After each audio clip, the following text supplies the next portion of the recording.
Happy New Year, Ron. Happy New Year. Yes, it's been a long time no see. How was your Christmas? It hasn't been yet because we're... Oh, shit. It was great. How about you? It was wonderful. I watched Christmas Story about 20 times. I'm sure you did.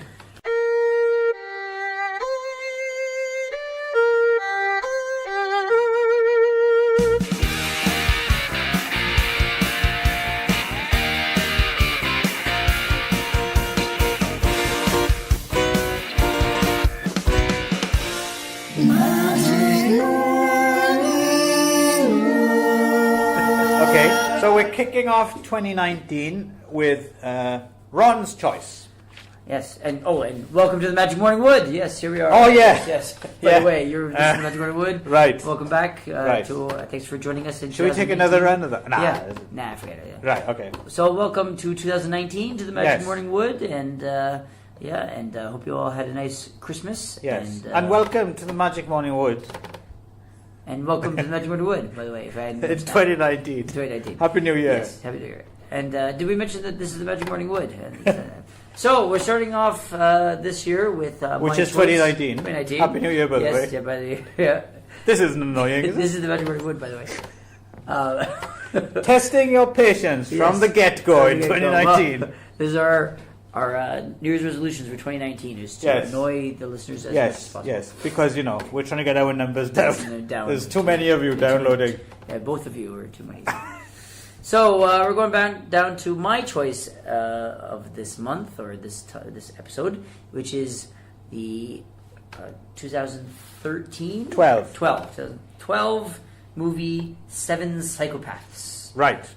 Written and directed by Martin McDonagh. Uh-huh. Is that how you pronounce that? McDonagh? McDonagh. You McDonagh. can just say it normally. Well, I feel like you have to say it with the Oh, really? with the Scottish accent. Is he Scottish? No, but I feel like he's McDonagh. He's from Irish ancestry, which I thought you would have picked up from the film. Oh, right. But Irish, or McDonagh is a Scottish name, though, isn't it? It could be Irish, or is it McDonagh? Or MC is Irish, and then AC is Scottish. Not necessarily. They're kind of interchangeable. Oh, is it? Yeah. Oh, okay, I thought it was. And Donna is very Irish. Donna, yeah, that's right. Yeah, no Irish. But he was. I think he was born in England, born and raised in England. Oh, okay. I think. Yeah. So anyway, this was again 2012. Yeah, a British film, which wouldn't initially jump out at you because it's all set in Los Angeles, right? Yeah, pretty much, or around Los Angeles. Yeah. And starring a lot of American actors too. It's got Colin Farrell, who's not American, but then we have Woody Harrelson. Well spotted. He's Scottish, isn't he? He's Irish, right? Yes, he is. Yeah. And I was just making fun. Yeah, making fun. So then we got Woody Harrelson. Yeah. And the famous Iraqi. And then Sam Rockwell, the Iroquois Indian. Yes. What's happening, guys? And then Christopher Walken. Yes. Who's from space? Actually, he might be. It's quite possible. So those are the top four, and then we got some other actors. There's a lot of names in here. A lot of names, yeah, like Michael Stolberg, who we talked about many times. Yes. Who's in like every movie. Whose name we can never remember. But he's in every movie made. Michael Pitt, Abby Cornish, Harry Dean Stanton had a lot of like cameos. Olga Kurylenko, Abby Cornish. Gabor Sidibe.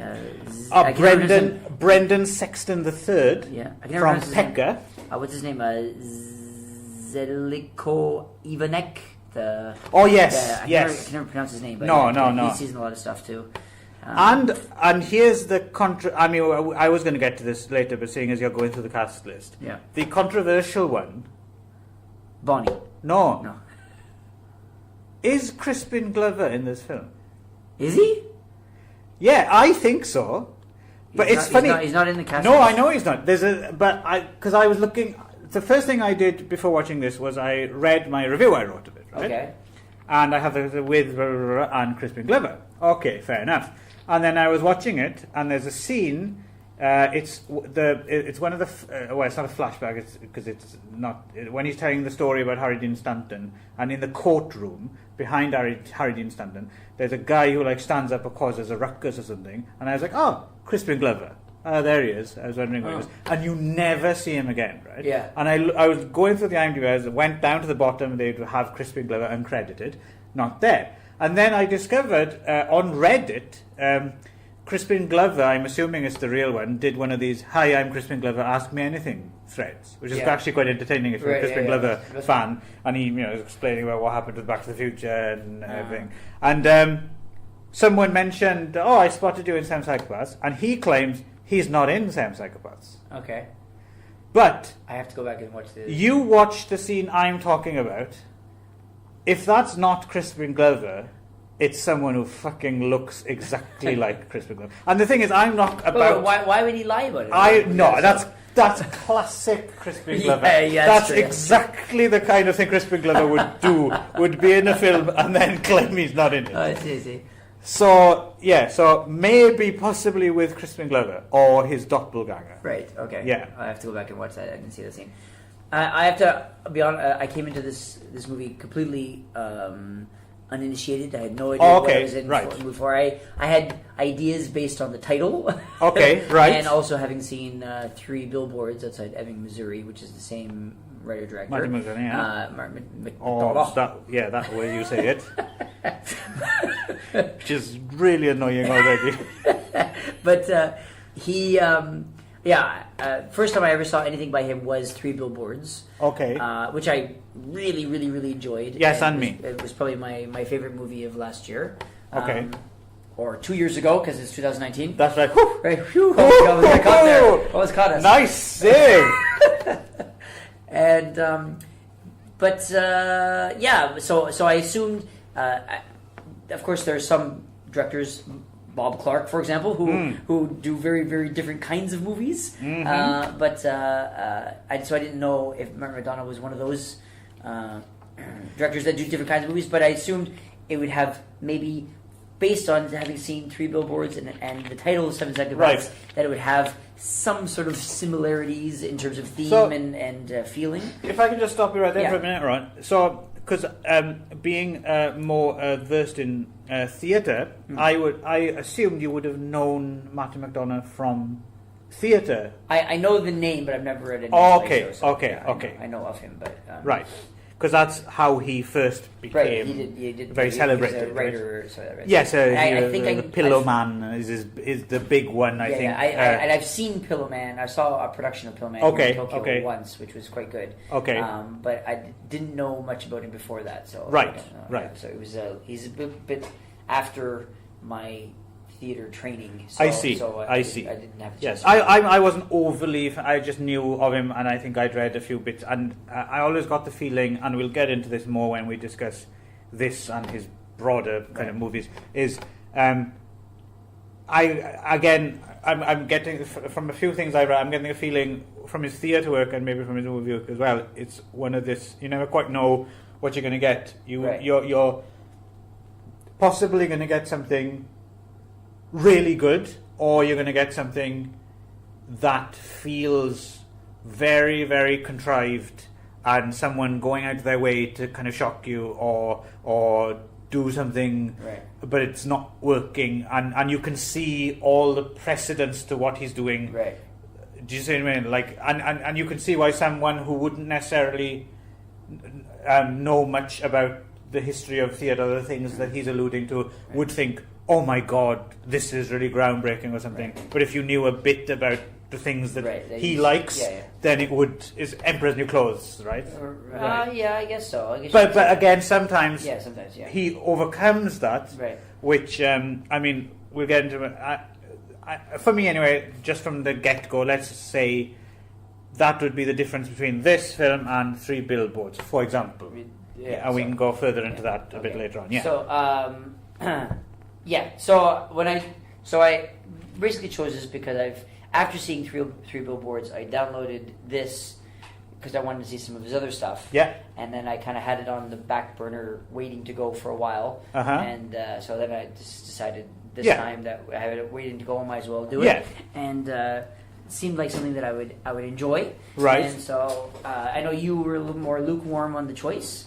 Yes, but because of we don't have to go into it, but because of timing issues and the fact that you weren't necessarily able to choose something else, or I figured, yeah, okay, let's go for it. But it certainly wouldn't have been something I would have chosen to talk about. Right. Yeah. But I'm happy to do so. Okay. So, anyway, it's basically, the storyline is a bit complicated, but it's basically some people are Christopher Walken and... some people are Christopher Walken? no, some people, comma, ... No, Christopher Walken... Do you want me to take a go at this? Yeah, you do it. All right. So, he kidnaps dogs. Well, Colin Farrell, I guess, is our protagonist, right? Yes. Okay. And he's basically a Martin McDonagh stand-in, right? He's a struggling Hollywood screenwriter of Irish descent with alcohol problem, and he's trying to write a screenplay, right? And his best friend is Sam Rockwell, who has a side business with Christopher Walken, kidnapping dogs off the street of Hollywood or Beverly Hills or whatever, and then taking them back to their owners and getting a reward. That's the setup, right? And then as well, and they kidnap Woody Harrelson's dog. And Woody Harrelson is a big scary gangster, so he comes after them. Right. And then at the same time, Rockwell has put an ad in the paper for Psychopaths to interview so they can get ideas for Colin Farrell's screenplay, which he wants to co-write with him. Is that right? Seven Psychopaths. Right. And then, spoilers, Sam Rockwell turns out to be a psychopath as well. Right. Actually, in retrospect, when you pull all the bits together, this is a pretty nonsensical script, really. But it's not about that. It's a film about writer's block. Yeah, isn't it? It reminded me. It was sort of like a mishmash of Tarantino in terms of the stylized violence, coupled with the homage to other films and adaptation. Yes, adaptation is the one I came up with. To be in its defense, I'd say Seven Psychopaths is more fun to watch than adaptation because I dislike adaptation. Oh, really? Yeah. Why is that? Well, similar to this, it thinks it's a lot cleverer than it is. Right. But at least this has some good jokes and it's quite funny, and there's some bits which are like needlessly offensive for the sake of it, but that's quite good. And adaptation was just, I got the feeling watching, I haven't seen adaptation in years, but I got the feeling it was one of those films that really thought, look what we're doing, we're going all meta, and I'm watching it and thinking, yeah, I can see exactly what you're doing. I'm not impressed. You're not big, you're not clever, stop it. It wasn't awful, but it was a typical, what's his name, Charlie Kaufman script, and not as fun as Being John Malkovich was, for example. I think that was a good example of how you do this kind of thing right. And adaptation was less so. And this as well is, I mean, it's because Martin McDonagh's directed 3 films to date, right? He's in Bruges, he's done this, and he's done 3 Billboards, right? Have you seen In Bruges? I haven't seen In Bruges yet. Okay, In Bruges is much better than this. It's, of course, it's still very much kind of knowing, kind of meta, blackly comic, blah blah blah blah, aware of itself. But at the same time, it tells a proper story, and it's funnier, and it's just better done. Everything's better done, and then 3 Billboards is, I think, a much more mature work, right? It's still got those elements, but it's Martin McDonagh actually kind of getting on with stuff. And then this just feels like treading water. Was this kind his of first movie? No, this is the middle one. So it would make sense if it was Seven Psychopaths. He grew up a bit in Bruges, and then so this is a bit of a step backward, I think, after In Bruges, which also had Colin Farrell in, Colin Farrell, as you would say. Farrell. But actually, then it makes more sense because adaptation was Charlie Kaufman's 3rd, I think, or something like that, right? I don't know. I mean, in the order he wrote them, I don't know. But it seems like it's something that someone would write as a response to having a successful first film. Do you know what I mean? Like you have one that's yes. quite good, and then like, okay, now I got to follow up. Yeah, with yeah, something, the and difficult then second the album, second, right? the sophomore yes, I think, right? So I suppose in that although I think sense, I enjoyed the film a lot more than you did, though. So maybe I really enjoyed it. So okay, well you did then. Yeah, yeah. So. I mean, I didn't hate it, yeah. And of course Christopher Walken's there, which is always good. Always fun, yeah. And Sam Rockwell also gives good value for money. Right, Colin Farrell's just Sam Rockwell. Colin Farrell. Do the wrong as far as I'm concerned. Right. Well, see, Sam Rockwell for me is he can do wrong occasionally. Oh, really? And I think this is just him on the cusp of he almost does wrong. I see what you mean. Yeah, he's pushing. Yeah, a little bit, yeah, so, yeah. But he's not as annoying as he's been in some other things. And some things he's great at. I thought he was very good in Confessions of a Dangerous Mind, and you know, I don't know. I certainly like him in general, but he could. You can imagine him getting on your nerves. What's your feelings on Colin Farrell? See, he's an interesting one. I don't have strong feelings either way, really. Really? Yeah, you do? No, but he's in some things that I dislike more than I expect to, and I'm not sure if it's because of him or not. I find him like there's been a couple of things that I enjoyed that he was in which were okay, but then some things I'm like what's wrong with this guy? Like I don't know. I don't think I'd say maybe I fall somewhere in the middle, but there are some times when he bothers me. So I was about to call him bland, but then that seems slightly unfair because I don't think he's bland. No, I don't think he's, and I don't think he's a bad actor. I will say that when I found out that he was the star of this movie, I was a little bit like, Oh, okay. Yeah, but right. I don't know why that is necessarily. But in the case of this movie, I don't think he does any damage to it. No. Either way. Do you think that someone else could have made it better? No, because I don't think the problem lies with that character. Oh, I see, okay. And plus, that character is supposed to be a Martin McDonagh cipher, right? Yeah.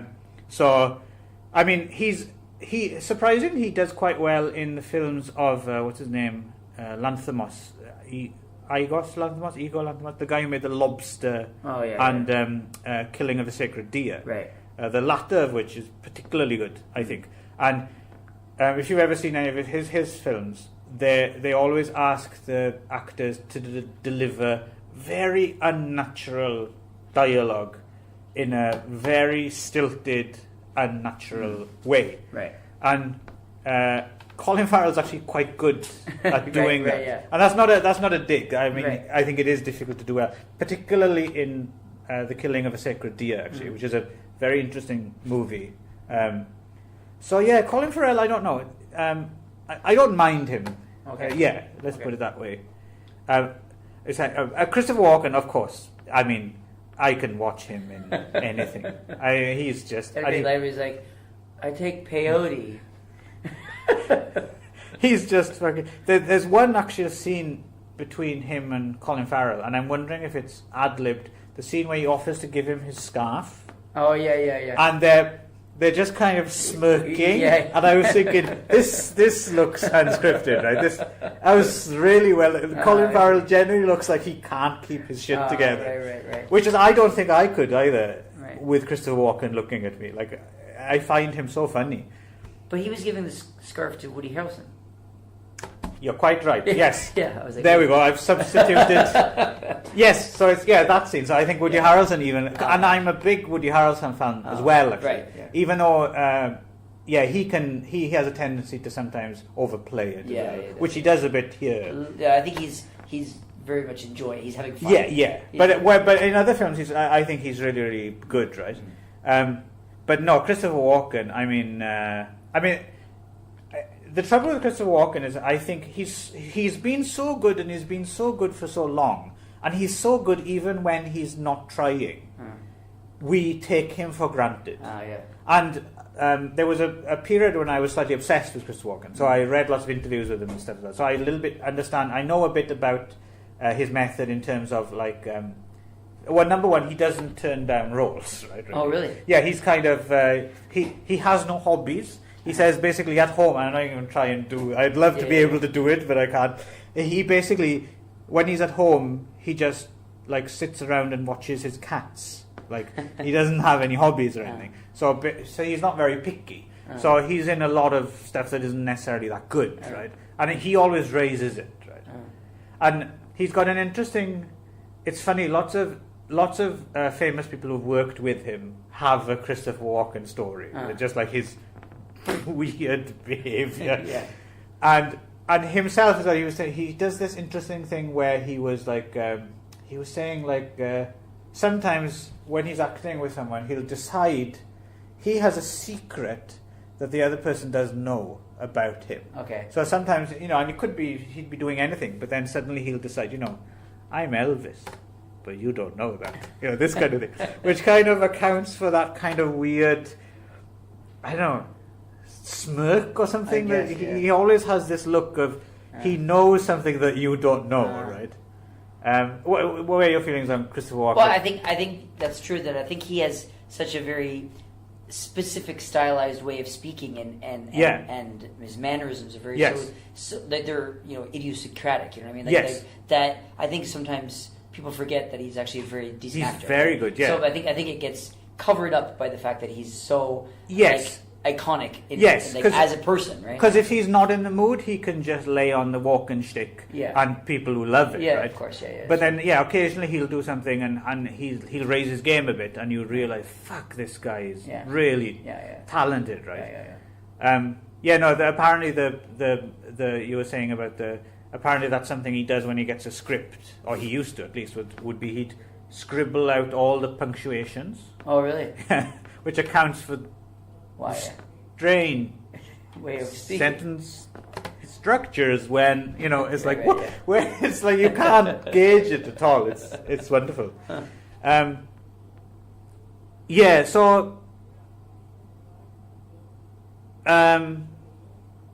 Well, you take it somewhere on. I've kind of I'd say that I know maybe you thought it was a little more Emperor's New Clothes or like kind of trying to be clever for its own good kind of thing. But I actually really enjoyed the meta elements of a lot because the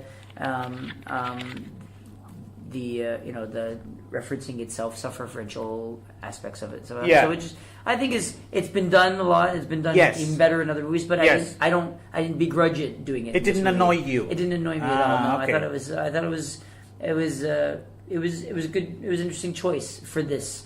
And I didn't hate adaptation, so that's why I actually don't mind when movies do that because I don't think it's overdone. I think it's been done, but I don't think it's overdone. And I think it's when it is done, it doesn't bother me because I actually enjoy maybe could be my theater background, but I enjoy meta elements in theater. And so I don't have a problem with meta itself. I don't really rule it out, but I don't think it's done. It's interesting you mentioned the Tarantino thing, right? Mm-hmm. And this is actually something that occurred to me in this context, at least, of when you're doing like a gangster action thriller. Now, Tarantino has fucked up and disappeared up his own ass a few times as well. Yeah. But one thing I will say in his defense, in general, Tarantino, I think, has a genuine respect for these genres of films, right?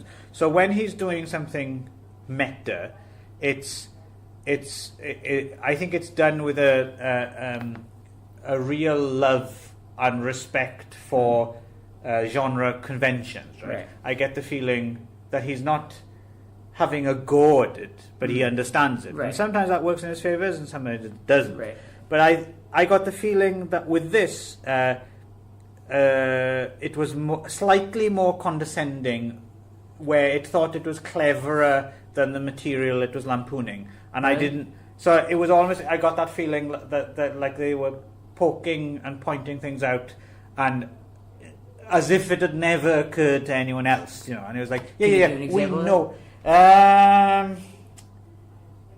well, I suppose they keep talking about...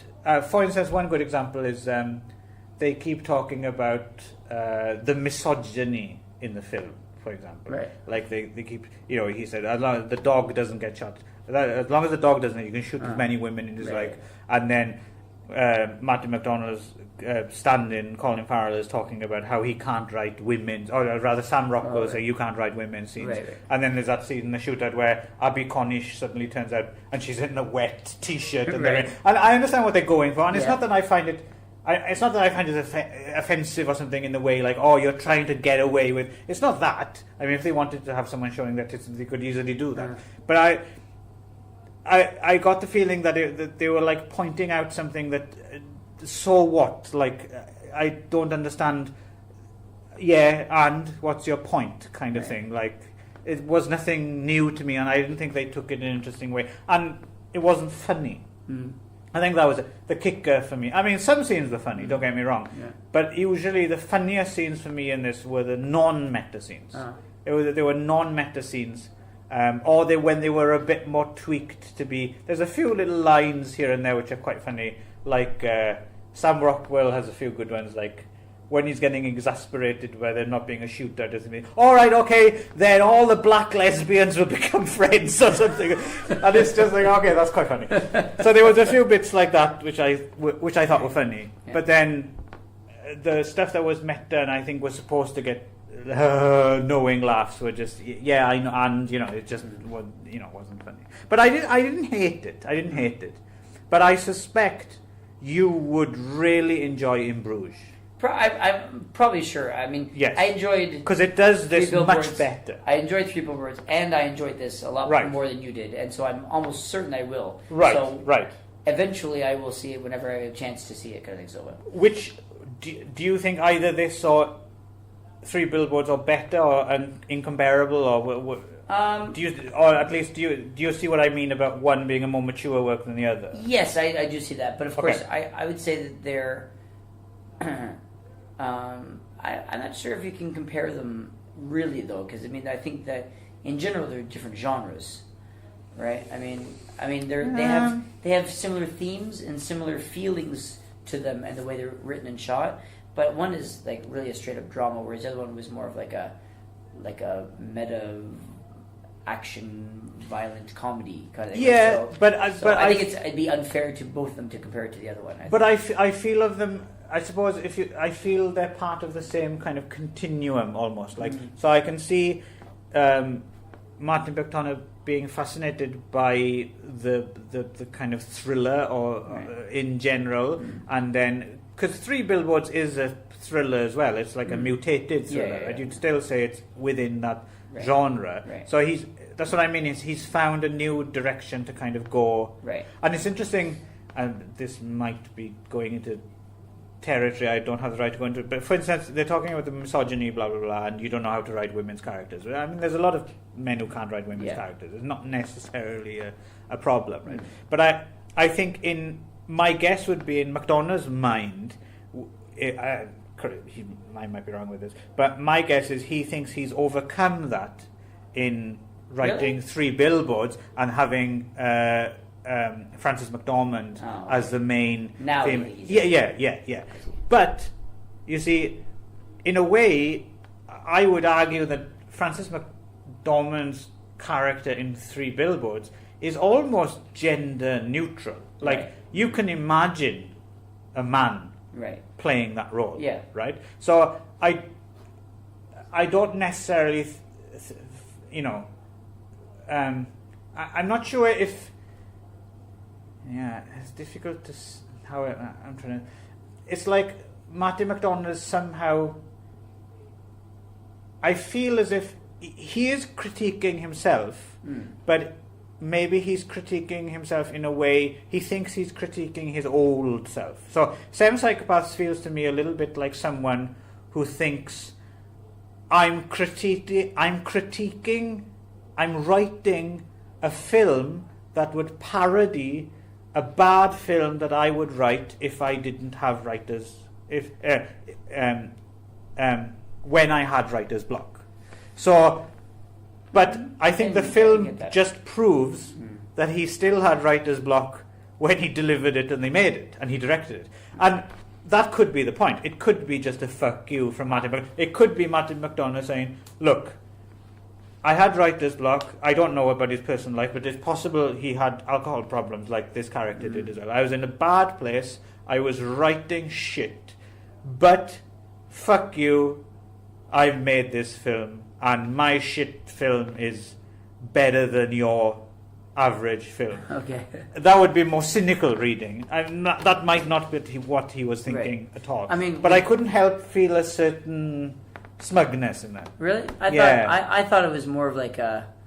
I didn't really get that. I thought it was like taking the misogyny analogy that you're using. Yeah. I mean, by putting Abby Cornish in there in the red T-shirt at the end, I thought it was just him making fun of himself as saying, "Look, I can't write female characters." Yes. And but I feel he's writing it from he might be thinking, I'm beyond that now. But I don't but know. I didn't really get that. I thought it was just like, I don't know how to write female characters. I still can't write female characters. So I'm going to do this. And look, here's me not being able to write female characters. Okay, fair enough. Yeah. But in that case, I would still have a problem with it not being funny. So, I guess. But no, I see what you're saying. And I completely concede. I might be reading way too much into that. Right. And you may be right on that one. Other problem... Again, I don't know him. I don't know his point of view. But you don't know how to pronounce his name in an annoying way. Martin McDonagh.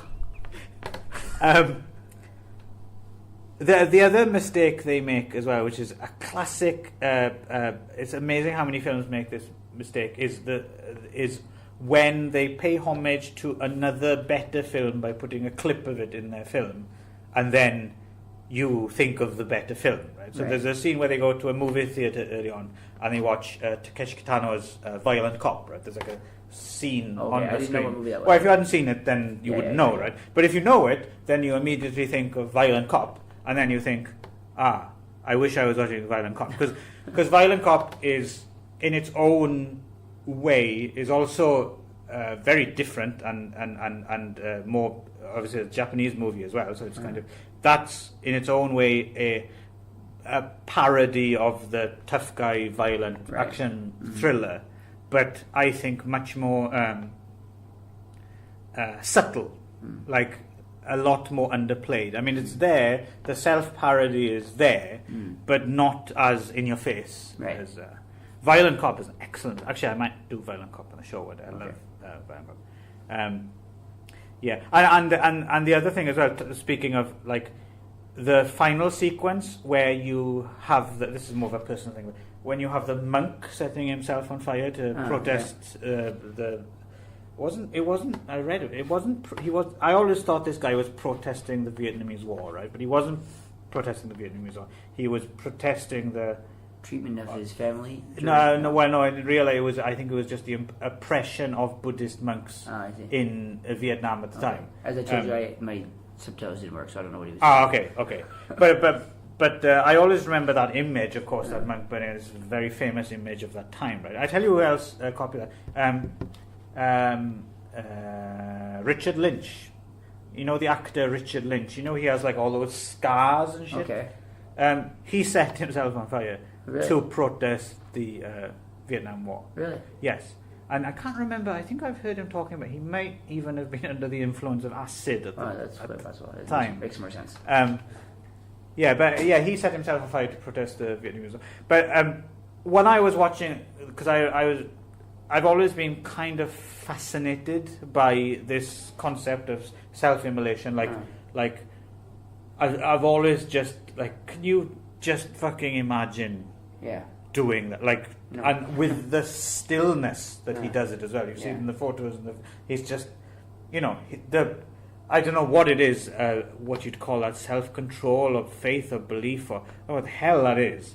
But he just, you just to do it in the first place, but then as soon as you start burning, not to just go, you fuck, jump up and down and just, and I'm watching and I'm thinking, fuck, I'd love to watch a film about him. Rather than the rest of this. About the real guy. A real guy or a fictional, the Vietnamese character.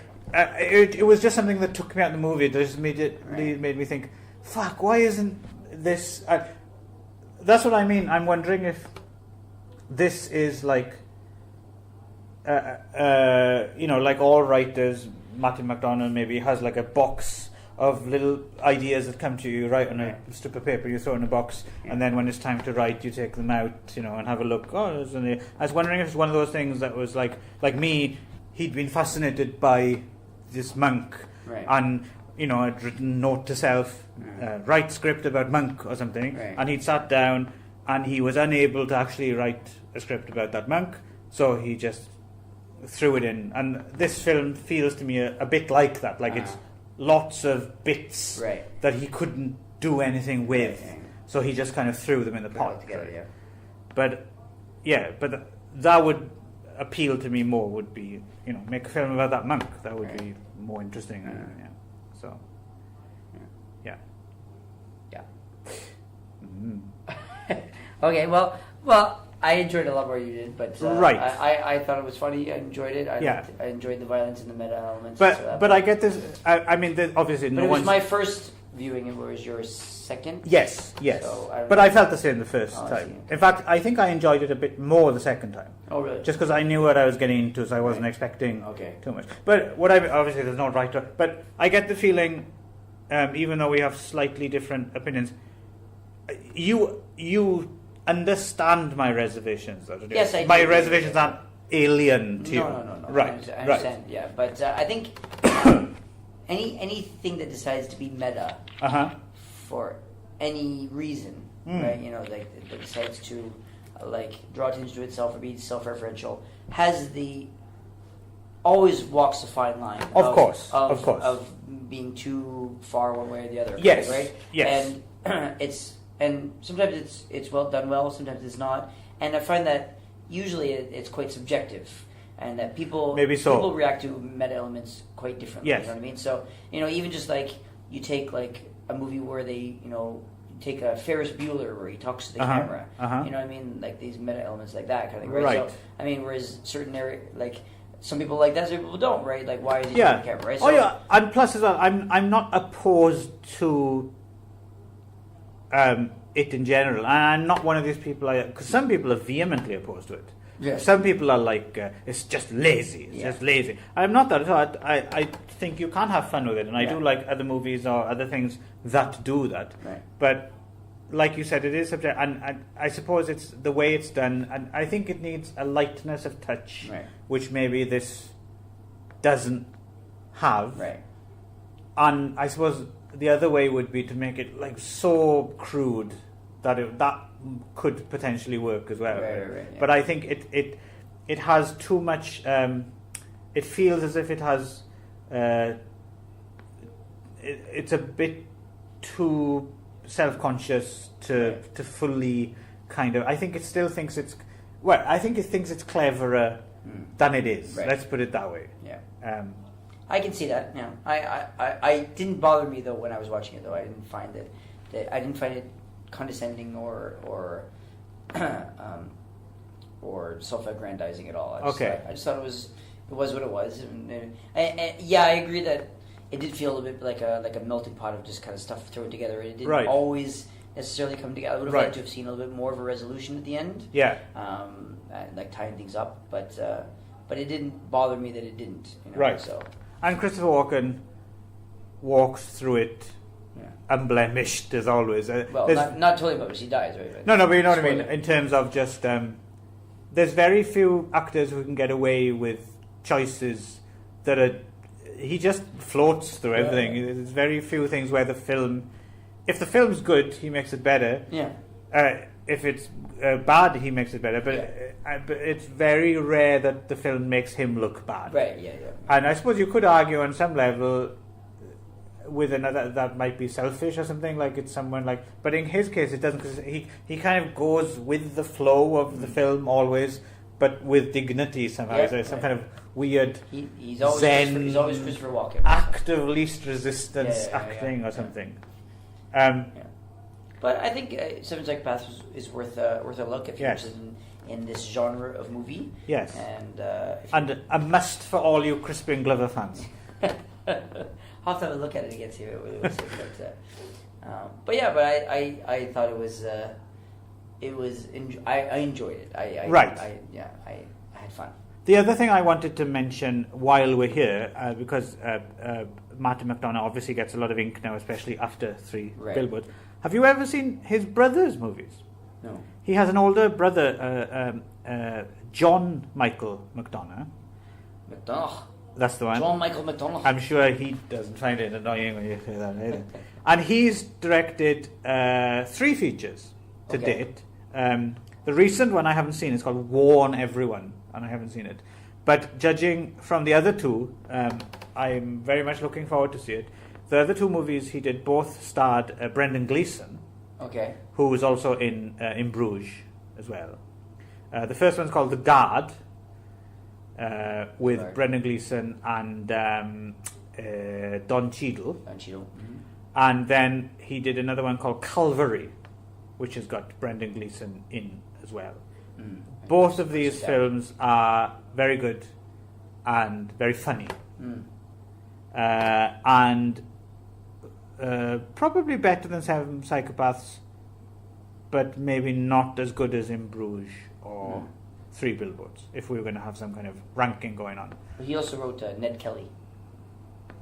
Oh, really? Yeah. What, the one with Heath Ledger? Heath Ledger and Orlando Bloom, Jeffrey Rush. I can't remember if I actually saw that one. And did you mention War on Everyone? Yeah, that's his latest. Yeah, latest, yeah. Did you see the Ned Kelly? I know I've seen the one with Mick Jagger, but okay. Have you seen the Mick Jagger one? No. Oh well, there we go then. Yeah. No, I didn't see it. Okay, good. Yeah. So, but okay, I'll check. Maybe I'll check out. Right, what's his name? In Bruges. What's the brother's name? Oh, John Michael McDonald. The Guard is the one I would go for. Okay. I think. I'll check those out too. Yeah. So. Yeah. So, but yeah, I mean, I thought it was didn't offend me. I thought it was a fun watch. I enjoyed all the actors in it. I thought it didn't offend me. It's just I just think these people are, sometimes it's you're just disappointed because you think people are capable of doing a lot better, right? Yeah. So if it was someone else, I'm curious. Does Martin McDonagh? What does he think of this movie? I've no idea. I'd like to know what Crispin Glover thinks about it. All right, we're out of here. Okay, well, and to send off, what are we going to say? Well, let's go take some peyote. Yeah, I'll do it.